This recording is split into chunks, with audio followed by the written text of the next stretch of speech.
ভিডিওটা শুরু করব happy anniversary both of you জানিয়ে 9 বছরের পথ চলা বাদবাকি জীবনটাও এইভাবে আনন্দ ফুর্তি করে দুজনের পাশে থেকে দুজনের হাতে হাত রেখে পাড়ি দাও। হ্যাঁ, তার মধ্যে কিন্তু ঝগড়া টুকটাক খুনসুটি কিন্তু করতেই হবে, এটা হচ্ছে ভালোবাসার অঙ্গ। হ্যাঁ, কাকে বলছি? প্রিয়া আর অভিজিৎকে বলি, এপি ব্লগসের প্রিয়া আর অভিজিৎকে বলছি হ্যাপি অ্যানিভার্সারি, শুভ বিবাহবার্ষিকী। খুব খুব খুব ভালো থাকো, দুইখানা ফুলের মতো জীবন তোমাদের সামনে বড় হচ্ছে, দুজনই মানুষের মতো মানুষ করো দুটো সন্তানকে, সুন্দরভাবে ওরা মানুষ হোক, তার সাথে তোমাদের জীবনটা ফুলে ফলে ভরে উঠুক। এই তো গেল। হ্যাঁ, তোমরা যখন বড় ব্লগার, তোমরা যখন কিছু বলো, আমরা কন্ট্রোভার্সি ক্রিয়েটার, ভালো দেখলেও যেমন বলতে আসি, খারাপ দেখলেও মনে হয় যেন বলা দরকার। কালকেই তো অভিজিতের একটা শর্টস দেখেছি এবং সেই শর্টসটা দেখে কালকেই ভেবেছিলাম একটা ভিডিও করব, কিন্তু পারিনি কালকে করতে। তো আজকে ভাবলাম অভিজিতের ওই শর্টসটার একটু উত্তর দিতে আসি। আর কালকে প্রিয়ার ভিডিও, আমি যখন ভিডিওটা করছি তখনও প্রিয়ার কোনো ভিডিও আসেনি, দুটো শর্টস এসছে বাচ্চাকে নিয়ে। বাচ্চা কাঁদছে, বাচ্চাকে কোলে নিয়ে অভিজিৎ রান্নাবান্না করছে। দেখো প্রিয়া, দুটো বাচ্চা নিয়ে তুমি যে এইভাবে ব্লগিং করতে পারছো, এইভাবে যে কাজবাজ করতে পারছো না, এটাকে তোমাকে হ্যাটস অফ ছাড়া কিচ্ছু না। সত্যি কথাই, অনেক মেয়েদের খুঁজেই পাওয়া যেত না এই সময়। দুটো বাচ্চা সামলে, কাজের লোক ছাড়া দুটো বাচ্চার সামলে ব্লগিং করা, সংসারের সব কাজ করা, গোছানো অসম্ভব ব্যাপার। এটা কল্পনাই করতে পারি না, জন্য বারবার তোমার ভিডিও দেখে আটকে উঠি আর বারবার ক্যামেরা ঘুরিয়ে তোমাকে কিছু বলতে চাই।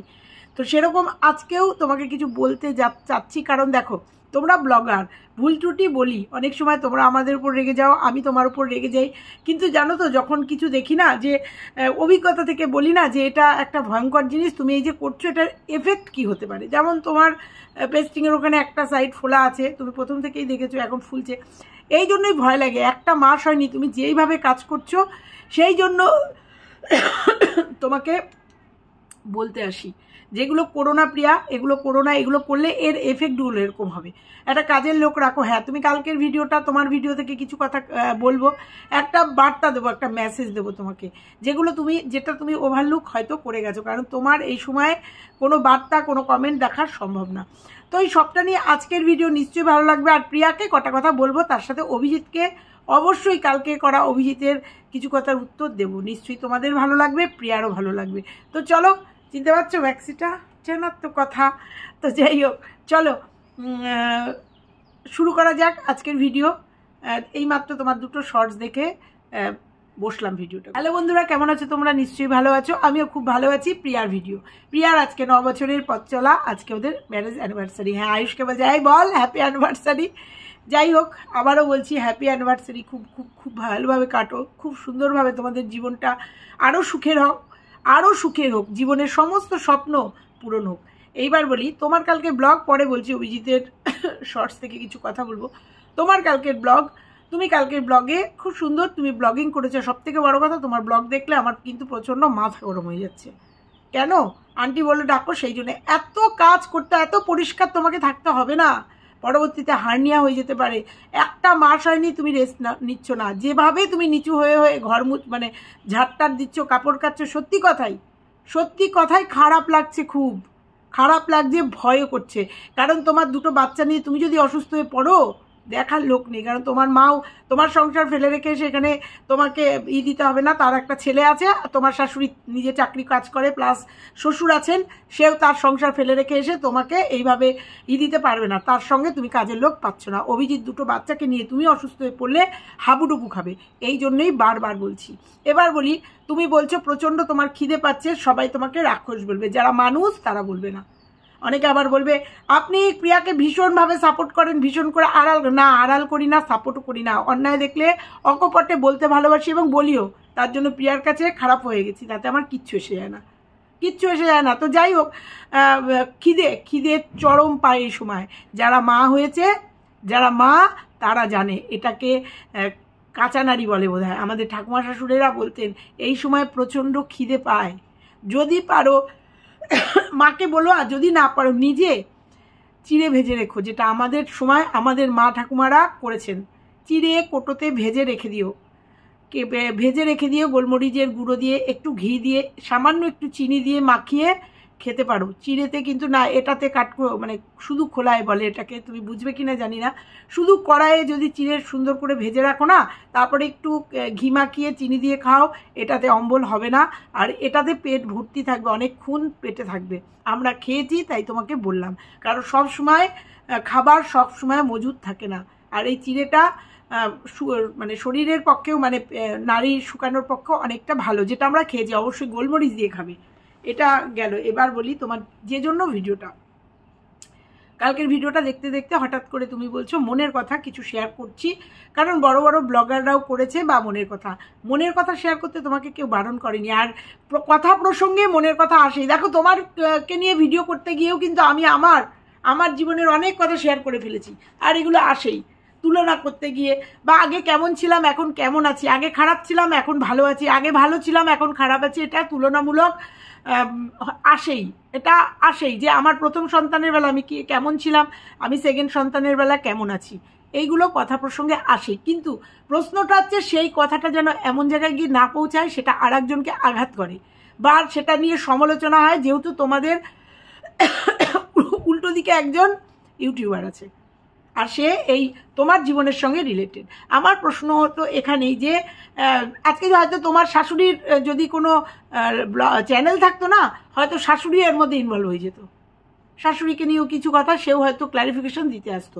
তো একটা কথাই বলবো, তুমি পুরনো কথা বলো, বা প্রত্যেকটা ব্লগারই বলে, বা আমরাও বলি কথা প্রসঙ্গে, কাউকে বোঝাতে গেলে আমরাও বলি, আমিও তোমাকে বলেছি যে আমরা কত কষ্ট করেছি, কত নিয়ম, কত আচার নিয়ম মেনে গেছি আতুর ঘরে। কিন্তু আমার প্রশ্ন হচ্ছে, বা আমার একটা কথাই বক্তব্য হচ্ছে, কথা প্রসঙ্গে এমন কিছু বলো না যে উল্টো দিকের মানুষটা আহত হয়, উল্টো দিকের মানুষটা ছোট হয়, বা উল্টো দিকের মানুষটা সমালোচনার সম্মুখীন হয়।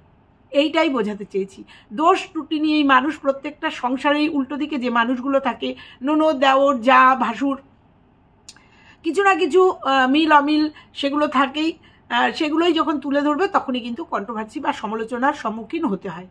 তো আমি সেটাই বলছি তোমাকে। আমি জানি তুমি বলেছো এই কথাগুলো, যে পুরনো কথা বলবোই বলো তুমি, কিন্তু সেটা সমালোচনা বা উল্টো দিকের মানুষগুলো কষ্ট যাতে না পায় সেই দিকটা খেয়াল রেখে বলো। অবশ্যই অতীত আসবে না। তুমি কোথা থেকে কোথায় এসছো, তারপরে এখন কোথায় আছো, ভবিষ্যতে দেখবো হয়তো তুমি একটা ফ্ল্যাটও কিনেছো, সেটা তো দেখবই, বা সেটা আশাও করি।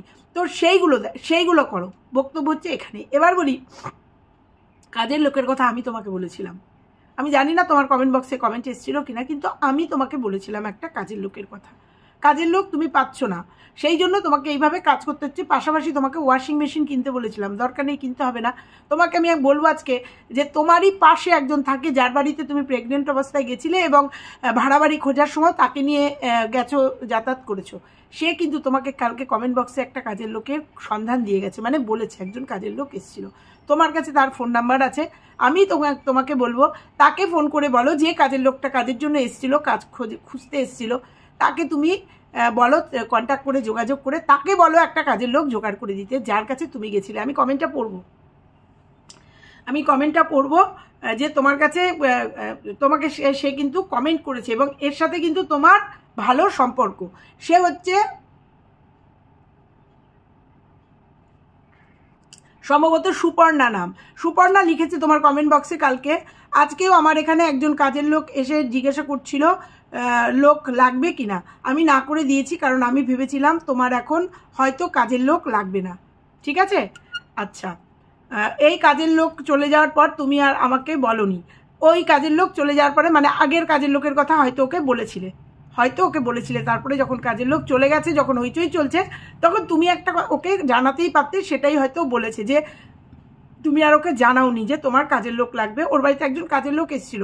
আচ্ছা, এই কাজের লোক চলে যাওয়ার পর তুমি আর আমাকে বলনি, তাই ভেবেছিলাম তোমার এখন আর কাজের লোক দরকার নেই। পেটে 7টা লেয়ার কাটা থাকে, ওই তারপরে তোমার ওই পেটের যে ব্যথা হচ্ছে সেই জন্য। আর তোমাকে বলি সেলাই তো না, পেস্টিং অত সস্তা না, মিনিমাম 6 মাস লাগে। ওই পেটের 7টা লেয়ার থাকে, 7টা লেয়ার কাটার পরে, ভিডিও দেখো, ভিডিওতে ইউটিউবেই হয়তো আছে, 7টা লেয়ার কাটার পরে তারপরে বেবিটাকে তোলে। অতএব সেই 7টা লেয়ার শোকানো, উপর থেকে তুমি হয়তো দেখছো পেস্টিংটা শুকিয়ে গেছে। তো যেটা বলেনি এই সুপর্ণাকে তুমি কল করো, ওর কাছে কাজের লোক আছে, যদি কাজের লোকের একান্তই খুব দরকার তোমার, ওকে বলো একটা কাজের লোক, মনে হয় আগে কাজের লোকটা ওই পাঠিয়েছিল, একটা হেল্পিং হ্যান্ড তোমাকে পাঠাতে বলো। সেই জন্য হয়তো তুমি এত ব্যস্ততার মধ্যে তুমি কমেন্ট চেক করতে পারোনি, তাই তোমাকে এই কমেন্ট করে জানালাম, পারলে একে ফোন করো। এবার বলি, বাচ্চাটাকে সবসময় কোলে রাখছো তো, ও কোলবাঁধুনি হয়ে যাবে, ও ভীষণ কাঁদছে, কাঁদে। একটা কথাই বলবো, একটা দোলনা কিনে নাও, একটা দোলনা, বেশি দামও না, 1000-5 টাকার মধ্যে সুন্দর দোলনা অনলাইনেই কিনে নাও, একটা দোলনা কিনে নাও। দোলনাতে দিয়ে দুলালে পরে ও ঘুমাবেও, তোমার কাজ করতেও সুবিধা হবে, বা তুমি একটু রেস্ট পাবে। এবার আসলো তোমার মানে কি যেন, কি দুধ না, তো আমরা যেটা বলি তোলা দুধ খাওয়ানো, বুকের দুধ না, তোলার দুধ। দেখো অনেক বাচ্চারাই বেস্ট মিল্কে তাদের হয় না, আর এখন তো হয়ই না, এসিতে বসে ভিডিও করলে এরকম খুসখুসে কাশি হচ্ছে। যাই হোক, আমাদের সময়কার দেখেছি 1-1.5 বছর পর্যন্ত বেস্ট মিল্ক খেয়ে বাচ্চাটা বড় হয়েছে, কিন্তু এখন সেটা চিন্তা করলে হবে না তো, কারণ আমাদের সময় বা আমাদের মায়েদের সময় অনেক ভালো টাটকা খাবার পাওয়া যেত, এখন যেটা একদমই পাওয়া যায় না। তারপরে তো তোমার করে দেওয়ারও, যাই হোক যেটুকুই হোক খাচ্ছ, এখন অনেক কিছু ভেজাল, বা এখন বেস্ট মিল্ক সেইভাবে হয়ও না, এখন বাচ্চাদের জন্মের পরেই তোলা খাওয়াতে হয়। তো তুমি যে রাত্রিবেলা তোলা খাওয়াচ্ছ এটা সত্যিই ঠিক করছো, কারণ সারাদিন বেস্ট মিল্ক খাচ্ছে ঠিক আছে, কিন্তু রাত্রিবেলা যদি একটু পেটে ভালো খাবার পড়ে, একটু ভারী খাবার পড়ে না, বাচ্চারা রাতে একটু ঘুমায়, তাতে মারাও একটু রেস্ট পায়। আর সত্যি কথাই, ওই নিপিল যদি সারা রাত টানে বাচ্চারা, মায়েদের শরীরের কিচ্ছু থাকে না। বোঝাতে পারলাম? এইগুলো একদমই ঠিক করছো। দরকার হলে প্রয়োজনার্থে দিনে 2 বার তুমি তোলা দুধ খাওয়াতেই পারো, অবশ্যই ডাক্তারের পরামর্শ নিয়ে, রাতে 1 বার আর দুপুরে 1 বার, তাতে তুমি রেস্ট পাবে। আর অবশ্যই একটা দোলনার ব্যবস্থা করো, দোলনা কিনলে দেখবে অনেকটাই রিলিফ পাচ্ছ। বাচ্চাটা এই যে সব সময় কোলে থাকছে না, কাঁদছে, আর সঙ্গে সঙ্গে কোলে তুলে নিচ্ছ, এটা একটা দোলনা কেনো, মনে হয় অনেকটাই রিলিফ পাবে। আর তুমি রেস্ট নাও প্রিয়া, বারবার বলছি, শুধু আমি বলছি না, তোমাকে প্রত্যেকটা ভিউয়ার্স বলছে যারা তোমাকে ভালোবাসে, রেস্ট নাও। এখন তুমি বুঝতে পারছো না, অন্তত 3 মাস রেস্ট নাও। সেরকম হলে মায়ের কাছে চলে যাও, তোমার ছেলেকে, মানে আমাদের আয়ুষকে দরকার, ওর পাপা, তখন তোর পাপা রান্না বান্না করতে হবে না, ওর পাপা গাড়িতে করে স্কুলে নিয়ে আসা করবে, দরকার হলে 1 মাস কষ্ট করবে, কিচ্ছু করার নেই। তোমাকে ভালো থাকতে হবে, সুস্থ থাকতে হবে 2টো বাচ্চার জন্য। তুমি যেভাবে কাজ করছো, যতই স্পিডে দাও, যাই করো, যেভাবে কাজ করছো না, আমার দেখে ভয় করছে। তারপরে ওই বাচ্চাকে যেভাবে এইভাবে সমানে নাচাচ্ছ, তোমার পেটে কিন্তু জার্কিং হচ্ছে, ঝাঁকি পড়ছে। আমার মেয়েরও তো সিজারে বাচ্চা হয়েছে, আমি জানি। 3 মাস রেস্ট ছিল, তারপরেও 6 মাস কিচ্ছু করেনি, ফুল রেস্ট ছিল 3 মাস। তো যাই হোক, আমাদের লোকজন ছিল, করেছে। তো ওই জন্য বলছি, অন্তত 3টে মাস রেস্ট নাও, আর কিছুই বলবো না। দেখো, কথা প্রসঙ্গে পুরনো কথা কিন্তু ওঠেই। আমাদের সিজার হয়নি, নর্মাল ডেলিভারি। আমাদের বেবি হওয়ার সময় একটু কষ্ট, তারপরে 1 মাসের মাথায় আমরা লাপিয়ে ঝাঁপিয়ে কাজ করেছি, আমরা একদম সুস্থ। কিন্তু তোমরা তো তা না। আমার মেয়ের এখনো একটু বেশি কাজ করলেই মাজায় পেন হয়, যে কালকেও অনলাইনে একটা মাজার বেল্ট নিয়ে আসলো, বুঝতে পেরেছো? তো যাই হোক, প্রিয়াকে এই কথাটা বললাম। অবশ্যই পুরনো কথা বলবে, অবশ্যই অতীত শেয়ার করবে। অতীত শেয়ার না করলে মানুষ জানবে কি করে, মানুষ তোমাকে দেখে শিখবে কি করে? তবে আবার বলছি, সেই অতীতের মধ্যে যেন কোনো তিক্ত অভিজ্ঞতা না থাকে, বা অন্যকে ছোট বড় কিছু না করা থাকে। বোঝাতে পেরেছি নিশ্চয়ই তোমাকে। এবার বলি অভিজিতের একটা কথা, কালকের একটা রিলস, আমার কালকে কি পরশু দিনের, মোট কথা আমি তো এদের সব দেখি, আমার আসে, ক্লিক করার পরেই দেখছি অভিজিৎ প্রচণ্ড রেগে গেছে ওর কাজকর্ম নিয়ে।